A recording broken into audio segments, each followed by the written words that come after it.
Hello ವೀಕ್ಷಕರೇ, ಬಾಂಗ್ಲಾದೇಶದಲ್ಲಿ ಸಾರ್ವತ್ರಿಕ ಚುನಾವಣೆ ಘೋಷಣೆಯಾಗಿದೆ.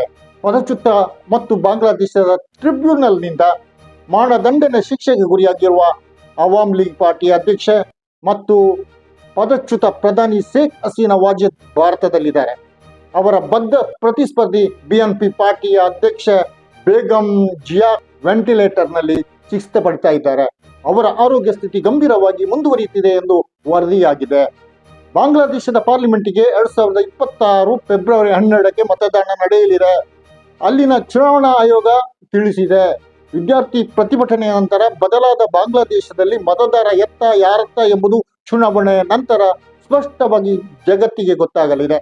2004 ಫೆಬ್ರವರಿಯಲ್ಲಿ ನಡೆದ ವಿದ್ಯಾರ್ಥಿ ಪ್ರತಿಭಟನೆಯಲ್ಲಿ ಅಧಿಕಾರ ಕಳಕೊಂಡು ದೇಶ ತ್ಯಾಗ ಮಾಡಬೇಕಾಗಿ ಬಂದ ಪದಚ್ಯುತ ಪ್ರಧಾನಿ ಶೇಖ್ ಹಸೀನರಿಲ್ಲದ ಚುನಾವಣೆ ಇದ್ದು, ಅವರನ್ನು ಹೊರತಳ್ಳಿದ ನಂತರ ನಡೆಯುತ್ತಿರುವ ಮೊದಲ ಚುನಾವಣೆ ಕೂಡ ಇದು. ವಿದ್ಯಾರ್ಥಿ ಪ್ರತಿಭಟನೆಯ ನಂತರ ಬಾಂಗ್ಲಾದೇಶದಲ್ಲಿ ನೊಬೆಲ್ ಪ್ರಶಸ್ತಿ ವಿಜೇತ ಯೂನುಸ್ ಅವರ ಮಧ್ಯಂತರ ಸರ್ಕಾರ ಅಸ್ತಿತ್ವಕ್ಕೆ ಬಂತು. ಶೇಖ್ ಹಸೀನಾ ಭಾರತಕ್ಕೆ ಪಲಾಯನ ಮಾಡಿ ಬಂದರು. ಬಾಂಗ್ಲಾದೇಶದ ಮುಖ್ಯ ಚುನಾವಣಾ ಆಯುಕ್ತ ಡಿಸೆಂಬರ್ 29ರೊಳಗೆ ಪಾರ್ಲಿಮೆಂಟ್ ಚುನಾವಣೆಯಲ್ಲಿ ಭಾಗವಹಿಸಲು ಯಾರೆಲ್ಲ ಸಿದ್ಧರಿದ್ದಾರೆ ಅವರು ನಾಮಪತ್ರ ಸಲ್ಲಿಸಬೇಕೆಂದು ತಿಳಿಸಿದ್ದಾರೆ. ಆದ್ದರಿಂದ ಪಕ್ಷೇತರ ಅಭ್ಯರ್ಥಿಯಾಗಿಯೂ ಶೇಖ್ ಹಸೀನಾ ನಾಮಪತ್ರ ಸಲ್ಲಿಸುವಂತಿಲ್ಲ. ಪಕ್ಷೇತರ ಯಾಕೆಂದ್ರೆ ಶೇಖ್ ಹಸೀನರ ಅವಾಮಿ ಲೀಗ್ ಅನ್ನು ಚುನಾವಣೆಯಲ್ಲಿ ಸ್ಪರ್ಧಿಸದಂತೆ ಚುನಾವಣಾ ಆಯೋಗ ಈಗಾಗಲೇ ನಿಷೇಧ ಹೇರಿದೆ. ಆದುದರಿಂದ ಅವರ ಪುತ್ರ ಸಜೀಬ್ ವಾಜೇದ್ ಜೋಯಿ ಕೂಡ ಚುನಾವಣೆಯಲ್ಲಿ ಸ್ಪರ್ಧಿಸುವಂತಿಲ್ಲ. ಚುನಾವಣೆ ಇದೆ ಎಂದು ಹಸೀನರಿಗೆ ಬಾಂಗ್ಲಾದೇಶಕ್ಕೆ ಮರಳುವಂತೆಯೂ ಇಲ್ಲ. ಮರಳಿದ ಕೂಡಲೇ ಬಂಧನಕ್ಕೊಳಗಾಗಬಹುದು. ಜೊತೆಗೆ ಸುಪ್ರೀಂ ಕೋರ್ಟ್ನಲ್ಲಿ ಟ್ರಿಬ್ಯುನಲ್ ನೀಡಿದ ಶಿಕ್ಷೆಯನ್ನು ಪ್ರಶ್ನಿಸುವ ಅವಧಿಯನ್ನು ಅವರು ಕಳ್ಕೊಂಡಿದ್ದಾರೆ. ಶಿಕ್ಷೆ ಪ್ರಕಟವಾಗಿ 1 ತಿಂಗಳೊಳಗೆ ಅದರ ವಿರುದ್ಧ ಸುಪ್ರೀಂ ಕೋರ್ಟ್ನಲ್ಲಿ ಮೇಲ್ಮನವಿ ಸಲ್ಲಿಸಬೇಕು. ಇದು ಅಲ್ಲಿನ ಕಾನೂನು. ಶಿಕ್ಷೆಗೆ ಗುರಿಯಾದ ವ್ಯಕ್ತಿ ಸ್ವದೇಶದಲ್ಲಿದ್ದೇ ಮೇಲ್ಮನವಿ ಸಲ್ಲಿಸಬೇಕಾಗುತ್ತದೆ. ಈ 2 ಅವಕಾಶಗಳನ್ನು ಹಸೀನಾ ಕಳ್ಕೊಂಡಿದ್ದಾರೆ. ಅವರ ಪಾಲಿಗೆ ಅದು ಮುಕ್ತಾಯವಾದ ಅಧ್ಯಾಯವಾಗಿದೆ. 1ನೇದಾಗಿ ಮೇಲ್ಮನವಿ ಅವಧಿ ಮೀರಿ ಹೋಯಿತು ಮತ್ತು ಇನ್ನೊಂದು ಏನಂದ್ರೆ ಅವರು ಈಗ ಬಾಂಗ್ಲಾದೇಶದಲ್ಲಿಲ್ಲ, ಭಾರತದಲ್ಲಿದ್ದಾರೆ. ಶಿಕ್ಷೆಗೆ ಗುರಿಯಾದ ಅಪರಾಧಿ ಶೇಖ್ ಹಸೀನಾ ಆಗಿದ್ದಾರೆ. ಅವರನ್ನು ಬಿಟ್ಟುಕೊಡಿ ಎಂದು ಭಾರತ ದೇಶಕ್ಕೆ ಬಾಂಗ್ಲಾದೇಶ ಸರ್ಕಾರ ಮನವಿ ಸಲ್ಲಿಸುತ್ತಾನೇ ಇದೆ. ಪಾರ್ಲಿಮೆಂಟ್ಗೆ ಚುನಾವಣೆ ಘೋಷಣೆಯಾಗುತ್ತಿದ್ದಂತೆ ಅವಾಮಿ ಲೀಗ್ ತಮಗೆ ಚುನಾವಣೆಯಲ್ಲಿ ಸ್ಪರ್ಧಿಸಲು ಅವಕಾಶ ನೀಡದಿದ್ರೆ ಉಗ್ರ ಪ್ರತಿಭಟನೆ ನಡೆಸುವುದಾಗಿ ಘೋಷಿಸಿದೆ. ಮುಂದಿನ ಚುನಾವಣೆಯಲ್ಲಿ ಖಾಲಿದಾ ಜಿಯಾ ಅವರ ಬಾಂಗ್ಲಾದೇಶ ನ್ಯಾಷನಲ್ ಪಾರ್ಟಿ ಹೆಚ್ಚು ಸೀಟುಗಳನ್ನು ಗೆಲ್ಲಬಹುದೆಂದು ವಿಶ್ಲೇಷಕರು ಹೇಳ್ತಾ ಇದ್ದಾರೆ. ಆದರೆ ಅವರು ಅನಾರೋಗ್ಯ ಪೀಡಿತರಾಗಿರುವುದರಿಂದ ಚುನಾವಣೆಯಲ್ಲಿ ಬಿಎನ್ಪಿಯನ್ನು ಯಾರು ಮುನ್ನಡೆಸಲಿದ್ದಾರೆ ಎಂದು ನೋಡಬೇಕು. ಅವರ ಪುತ್ರ ತಾರಿಕ್ ರಹಮಾನ್ ಪಾರ್ಟಿಯನ್ನು ಮುನ್ನಡೆಸಬಹುದಾಗಿದೆ.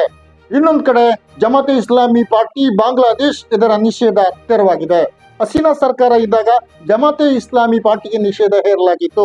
ಈಗ ಬಿಎನ್ಪಿ ಮತ್ತು ಜಮಾತೆ ಇಸ್ಲಾಮಿ ಚುನಾವಣಾ ಕಣದಲ್ಲಿ ಪರಸ್ಪರ ಪೈಪೋಟಿ ನಡೆಸುತ್ತಾ ಅಥವಾ ಈ ಹಿಂದಿನಂತೆ ಪರಸ್ಪರ ಸಖ್ಯದೊಂದಿಗೆ ಚುನಾವಣೆ ಎದುರಿಸ್ತಾ ನೋಡಬೇಕು. ಕಮ್ಯುನಿಸ್ಟರು ಕೂಡ ಸ್ಪರ್ಧೆಯಲ್ಲಿದ್ದಾರೆ. ಅವಾಮಿ ಲೀಗ್ಗೆ ಚುನಾವಣೆಯಲ್ಲಿ ಸ್ಪರ್ಧಿಸಲು ಅವಕಾಶ ಸಿಗದಿದ್ರೆ ಅದರ ಅಭ್ಯರ್ಥಿಗಳು ಪಕ್ಷೇತರರಾಗಿ ಚುನಾವಣಾ ಕಣಕ್ಕೆ ಇಳಿಬಹುದು. ಪಾಕಿಸ್ತಾನದಲ್ಲಿ ನಿಷೇಧಗೊಂಡಿದ್ದ ಇಮ್ರಾನ್ ಖಾನ್ ರವರ ತೆಹ್ರೀಕ್ ಇನ್ಸಾಫ್ ಪಾರ್ಟಿಯ ಅಭ್ಯರ್ಥಿಗಳು ಪಾರ್ಲಿಮೆಂಟ್ ಚುನಾವಣೆಯಲ್ಲಿ ಪಕ್ಷೇತರರಾಗಿ ಗೆದ್ದಿರುವುದನ್ನು ನೀವು ನೆನಪಿಸಿಕೊಳ್ಬಹುದು. ವೀಕ್ಷಕರೇ, ಆದರೂ ಬಾಂಗ್ಲಾದೇಶದಲ್ಲಿ ಅವಾಮಿ ಲೀಗ್ನ ಜನರಿಗೆ ಪಾರ್ಲಿಮೆಂಟ್ ಚುನಾವಣೆಗೆ ಸ್ಪರ್ಧಿಸುವುದು ಅಷ್ಟು ಸುಲಭ ಇಲ್ಲ. ಯಾಕೆಂದ್ರೆ ಚುನಾವಣಾ ಪ್ರಕ್ರಿಯೆಯಲ್ಲಿ ಅಲ್ಲಿ ವ್ಯಾಪಕ ಬದಲಾವಣೆ ತರಲಾಗಿದೆ.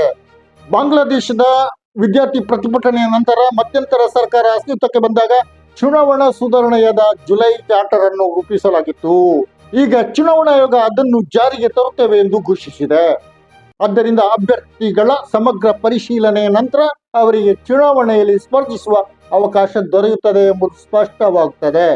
ಯಾಕಂದ್ರೆ ಈ ಚಾರ್ಟರ್ನಲ್ಲಿ ಚುನಾವಣಾ ಅಧಿಕಾರಿಗಳ ಸ್ವಾತಂತ್ರ್ಯ ಬಲಪಡಿಸುವುದು, ಕಾನೂನು ನಿರ್ವಹಣಾ ಏಜೆನ್ಸಿಗಳ ದುರುಪಯೋಗ ತಡೆಯುವುದು ಮುಂತಾದ ಸಂಸ್ಥೆಗಳಿಗೆ ಸಂಬಂಧಿಸಿದ ವ್ಯಾಪಕ ಬದಲಾವಣೆಗಳು ಇವೆ.